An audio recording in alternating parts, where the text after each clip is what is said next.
Hello everyone, sorry I can't be in class today. I know that you're gonna have a great day.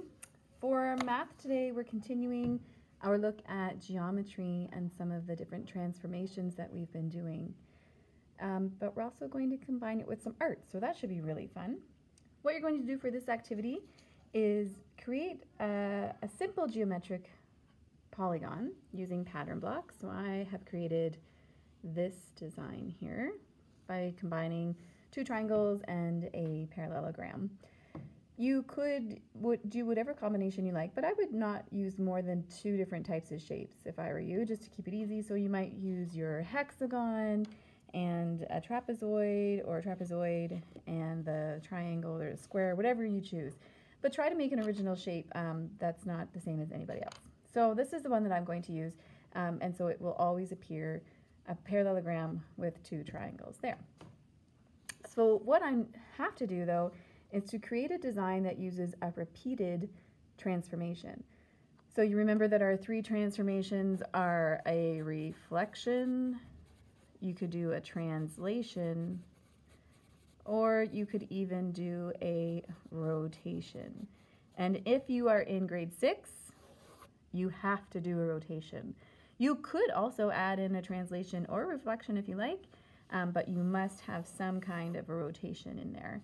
Grade 5, you are doing either a translation or a reflection, or you could do both.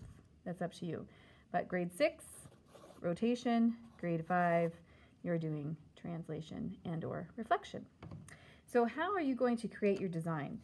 Well, you're going to start with a scrap piece of paper. So here I've got the set of our scrap paper bin at the back, not a big deal. And I'm going to start by placing my shape in some place. So I'm going to start right in the middle, but you could start wherever you want. And I am going to simply trace my shape so I don't forget where it is. So we're going to make sure it's nice and neat. And again, this is just my rough copy. I'll have a good copy after. So it looks like that, but I don't want to move that right now. So I could now use the same shape and move it, or I could just rebuild it using more pattern blocks. So that's what I'm going to do. And I've decided that I'm going to use the transformation of reflection here. So looking at my shape, I'm going to create a reflection line right here. So I'm going to add in this pattern block with these two, because my shape must always look the same. I can't change my shape. And you can see that I've reflected it in that line. I'm also now going to reflect on this line. So I'm going to keep building it like this. And I'm going to trace as I go. So tracing this one and this one. It's okay if it doesn't join up exactly at this point. There we go. Again, this is just my rough copy. So I'm going to start with that. And so I need to keep filling up. So I'm going to continue filling all the way down that way to the edge of the page and all the way that way. But you can see I have some space here I need to fill and some space here. So I could do a translation or I could do a reflection. So in this case, I'm actually going to do a reflection following this line. Okay, so I'm going to grab more pattern blocks to create my design, and hopefully it goes off of the page there. So we actually don't need to finish it more than that because it's going to go off the page, and I can add more to create my design. Okay, and I'm going to fill up the whole page that I have, and it's just a small square. Your good copy paper is only 7 inches by 7 inches, and your teacher can show that to you. So it doesn't have to be a whole letter-sized piece of paper. I don't think I can show you. I'm trying to zoom out, but it doesn't work on the iPad. So I'm going to fill all of this space in by tracing and showing my design and showing the reflection. So I hope that's pretty clear. Grade 6s, you're going to be doing rotation. So you'll see when I have my design done, it should look like that. The whole page should look like that. If I was doing a rotation, I might take, let's just try this. Maybe I'll use 2 trapezoids here, and I would have to choose a rotation point.